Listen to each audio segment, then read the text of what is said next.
Allahumma sholli ala sayyidina Muhammadin bihi.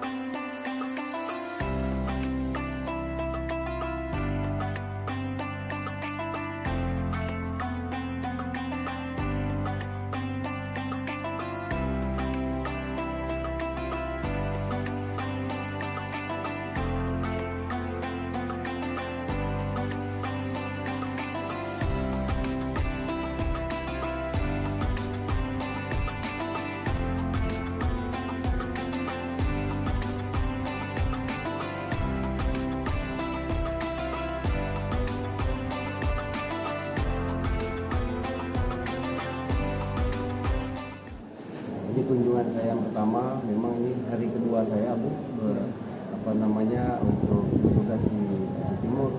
Jadi Abu adalah ulama yang pertama kunjungi, sehingga saya tentunya mohon usul nanti ke depan. Seyogianya besok itu sesuai dengan jadwal Pak Kapolda juga mau ke sini ya Bu. Akan tetapi tanggal 16 Presiden dan Kapolri akan datang ke Aceh. Kemudian mau Pak Kapolda mendampingi nanti Presiden dan Pak Kapolri, dan sehingga kunjungan yang ada di sini akan di-schedule kembali. Insyaallah.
Allahumma sholli ala sayyidina Muhammadin bihi.